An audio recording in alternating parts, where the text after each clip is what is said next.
So we have a few minutes left, and I thought I'll just open up one question, and then we can take a few more questions from the audience.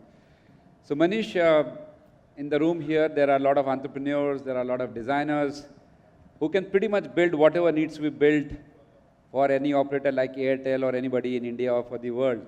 So if you were to pick one or two areas that you see exciting, what would that be? Because that insight could be extremely valuable to the group over here. Oh, absolutely. First of all, as we talked about, in the early part of the talk, right, the disaggregation of hardware and software is a real thing. It is something that is here and now. Once you disaggregate hardware from the software, actually you take away a great advantage that large OEMs used to possess with themselves, of putting everything together and then offering it as a single solution to the service provider was considered to be a great advantage, not anymore. So all the entrepreneurs that are in this room and elsewhere listening to me, please understand that now you have a seat on the table in a large service providers. You can bring most disruptive, most innovative solution. And as I said, right, we are innovating across the length and breadth of our network. We are innovating in IT, we are innovating in network infrastructure, we are innovating inside the enterprise, we are innovating inside the home. All aspects of the network and the solutions that are needed for the consumers are open and open for all innovative disruptive companies. So please feel free to reach out to the telcos who would otherwise not even talk to you if you are not a certain size, but it is available today, and that offers you great opportunity. Some of the technologies that come to my mind immediately is there is humongous amount of data telcos have. We need to ensure, we need to understand what we can do with that data. We want to make sure that our customers get the best experience on the network. How can we ensure that? There's an enormous amount of insights that need to get generated. And that is a huge opportunity for the guys who want to do AI, ML, deep learning, anything. But those are the kind of opportunities that are there open, and we would be happy to look at them. Thank you, Manish. Similar question to you, Vivek. So, for example, UID, Aadhaar, of course, everybody has one and everybody uses one. But if you were to become an entrepreneur and you want to do a startup around what's already done, and T equal to 0 today, so you say from here on, if I had to pick one or two ideas that people should really focus on, which can build a good business and of course of relevance to something like what you're building in the bigger picture that you painted, what would that be? So I think that there's really a wealth of opportunities. I think we are building a bunch of platforms. I actually would like if people want to volunteer and contribute to some of these platforms. That is something that we are completely open to. But I think that using these platforms to build businesses is something that's in the end, a platform is not very useful unless there is an ecosystem around it. And if there are sufficient people who use the platform, then the platform is useful. And I think that it's a kind of a push and a pull. The platform has to be good enough for people to use it, but then once the platform passes a certain tipping point, you see that people want to build applications on top of the platform. I think one of the most exciting things that is going on here, AI and AI on the edge, is actually something which is very, very interesting, and I think that lots of exciting things can happen in that space, and I think that's and Manish was mentioning that even to understand for the network experience using that kind of stuff, maybe you will agree to share some data on how people can build things on something like that. But I think that actually what we do see is that every day in the newspaper we see that deep learning and AI is actually conquering and solving a problem that was not previously solved, right? And I think that and that's an area where as a country we have to have people who are actually actively working on these spaces. But if you see that the people who are actually building the top models in these areas are actually the companies which have three things. They have data, they have massive amounts of compute, and they have talent. And I think compute and talent have become kind of commodities. And then we have to basically make sure that the platforms are exposing the kind of data so that our problems are solved. I mean, the global problems will be solved, that people will solve it, and we should solve it also. But, you know, in the end, we should get the whole world to work for us. That's our goal. Thank you. Rajesh, if you're okay, we can take one or two questions from the audience. Okay. Over there.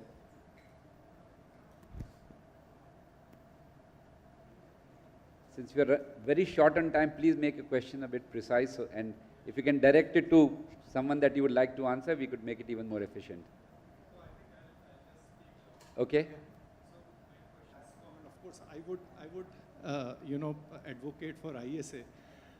Can we work with you and institutionalize data sharing conduit, right? Is that something where we can work together and make it happen? Absolutely. So at sorry, I had to use the word Airtel. Okay, at Airtel we basically we have a new initiative called Team. Okay, and objective of this initiative is to bring upon a lot of innovative startups onto the table, and give our problem statements to them along with the data that is needed for them to solve the problem, and then nurture them to be able to solve that problem, then deploy it into our infrastructure and be able to reap the benefit out of it, right? And we are being very open. We're not looking to make a huge amount of money. Our objective is to give experience to our customers, and that's what we're looking to do. I'll be happy to get that process formalized with any industry body that would like to work with us. Just one more comment, if I may add. For smart city applications, since they require a lot of IoTs and a lot of different generators of data, there is actually a standardization initiative which has started from India because a lot of India-specific problems are there. It's called IUDX. IISc Bangalore and a few of us who are in the Electronic City, Smart City Association, we started this whole initiative. So I think you can look up the website. So what it basically gives us is democratization of the data generated on a smart city platform, which anybody can plug in. So ideally speaking, anybody should be able to come and write an app riding on top of that platform, like what you do for Aadhaar, except Aadhaar is for people.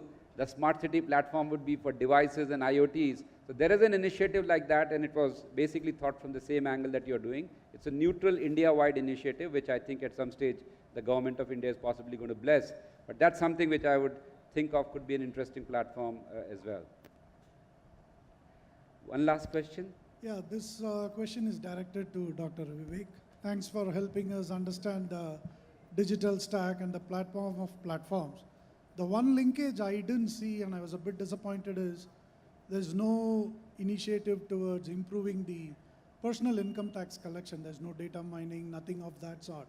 Is there a thought around that?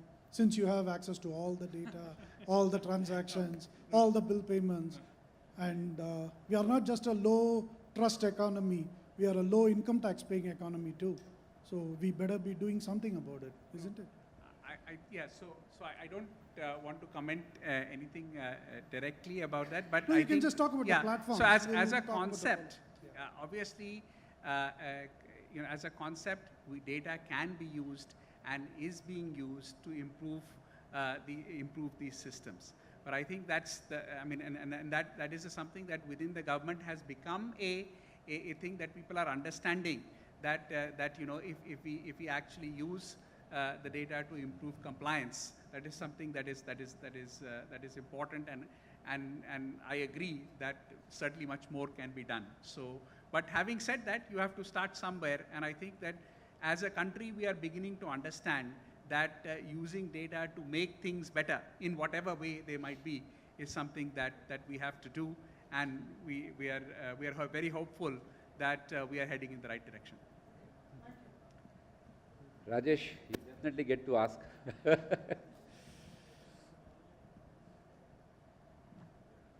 I have a question because we all represent Electronics and Semiconductor Association. I think in my view, Aadhaar provided a great opportunity for electronic products to be created out of India, whether it is authentication, all that. But I think in a hurry to solve the problem, we went about buying a lot of those, low cost, fingerprint analyzer or iris, things and all that. So I'm saying whether it is FASTag or this, that, I think, is there a clear opportunity that, we create it for Indian companies to create products for that? So I'd like to answer that question specifically in the Aadhaar context.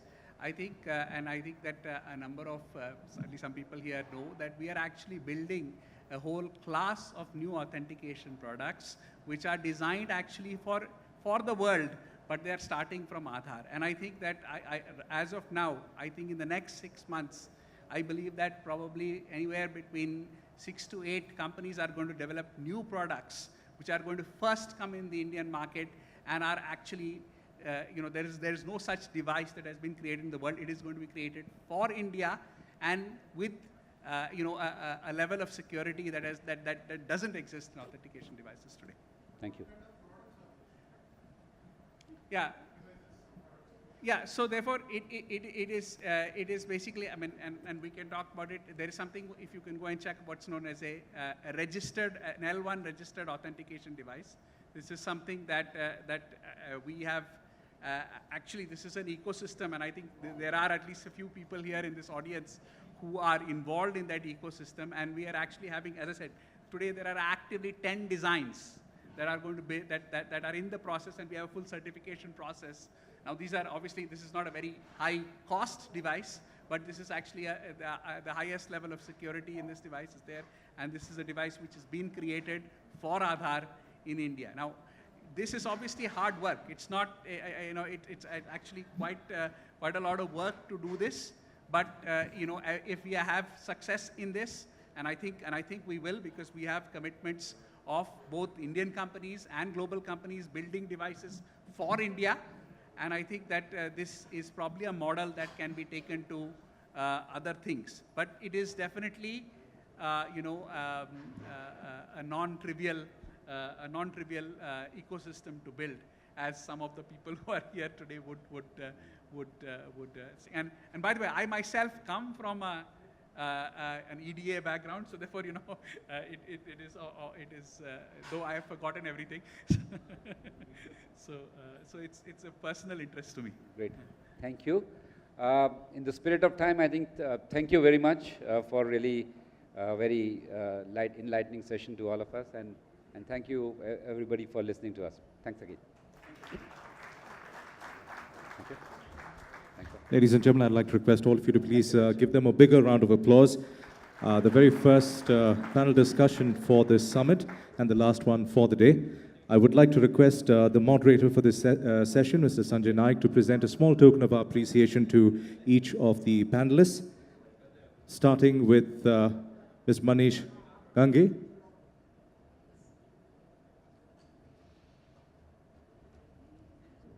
Oh, yeah, sure.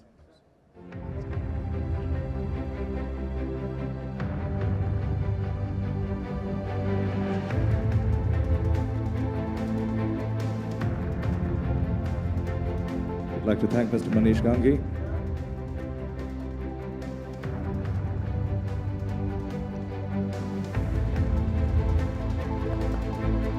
Would like to thank Dr. Vivek Raghavan.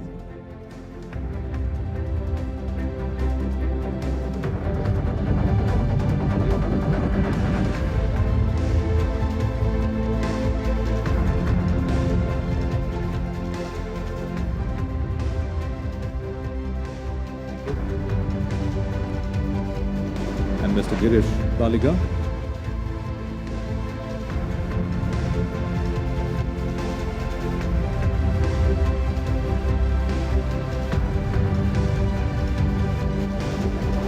And I'd like to request Mr. Vireesh Shetty, IESA Executive Council, to present a token of our appreciation to the moderator for this session.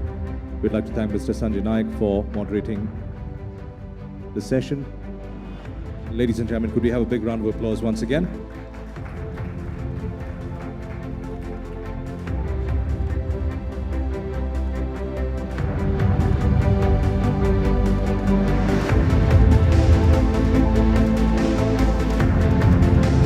big thank you to all the panel members.